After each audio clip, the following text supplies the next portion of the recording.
राधे राधे दोस्तों। क्या कभी आपके साथ ऐसा हुआ है कि आपने किसी का बुरा नहीं किया फिर भी जीवन में दुखों का पहाड़ टूट पड़ा? उस वक्त मन में एक सवाल आता है कि हे ईश्वर, मेरी ही परीक्षा क्यों? आज की कहानी इसी सवाल का जवाब देगी।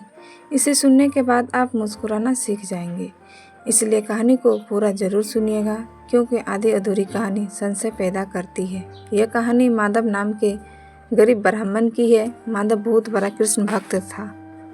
उसके पास एक छोटी सी कुटिया थी और खाने को केवल सूखी रोटी थी, पर मुख पर हमेशा एक ही नाम रहता था। वह नाम था जय श्री कृष्ण। गांव के लोग अक्सर उसका मजाक उड़ाते थे। लोग कहते, माधव तुम दिन रात कृष्ण करते हो, फिर भी तुम्हारे घर में इतनी गरीबी है, तुम्हारा भगवान तुम्हारी सुनता क्यों नहीं?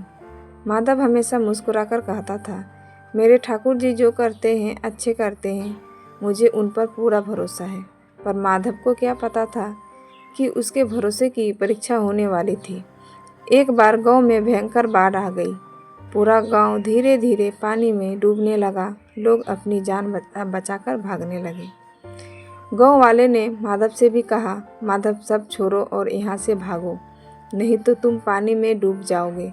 लेकिन माधव ने साफ मना कर दिया। उसने कहा, तुम सब यहाँ से जाओ, मुझे मेरे कृष्ण पर पूरा भरोसा है, वो मुझे बचाने जरूर आएंगे। माधव अपनी कुटिया की छत पर बैठ गया और भगवान का नाम जप करने लगा। पानी लगातार बढ़ती ही जा रहा था। अब पानी माधव की छाती तक आ गया। तभी वहाँ से एक नाविक नाव लेकर गुजरा।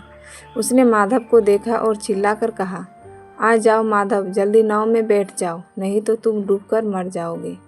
माधव ने मुस्कुराकर मना कर दिया। उसने कहा, मुझे इंसानों का सहारा नहीं चाहिए, मेरा कान्हा खुद मुझे बचाने आएगा। नाविक ने बहुत समझाया, पर माधव नहीं माना और आखिरकार नाविक वहाँ से चला गया। इसके बाद पानी और ऊपर चढ़ गया। कुटिया पूरी तरह पानी में डूब गई और माधव की पानी में डूबने से मृत्यु हो गई। मरने के बाद माधव परमधाम पहुंचा। वह भगवान श्री कृष्ण के सामने खड़ा था और माधव की आंखों में आंसू थे। उसने रूठकर भगवान से कहा, प्रभु, मैंने जीवन भर आपकी भक्ति की, हर सांस में आपका नाम लिया, फिर भी आप मुझे बचाने क्यों नहीं आए? आज मेरा आप पर से भरोसा टूट गया। माधव की बात सुनकर कृष्ण मुस्कुराए। भगवान ने बड़े प्यार से कहा, मूर्ख माधव, तुम कह रहे हो मैं नहीं आया, जरा सोचो, जब गांव वाले टोक रहे थे तो उन्हें भागने की बुद्धि किसने दी? और जब पानी बहुत बढ़ गया तो वहाँ नाविक बनकर नाव कौन लाया था? माधव, वो नाविक मैं ही तो था, लेकिन तुमने मुझे नहीं पहचाना। तुम केवल किसी चमत्कार का इंतजार करते रहे। ईश्वर खुद चलकर बहुत काम आता है। वह किसी इंसान के माध्यम से ही मदद भेजता है। दोस्तों, इस कहानी से हमें क्या सीख मिलती है? जब हमारी ज़िंदगी में कोई बड़ी मुसीबत आती है तो भगवान किसी न किसी रूप में मदद भेजते हैं।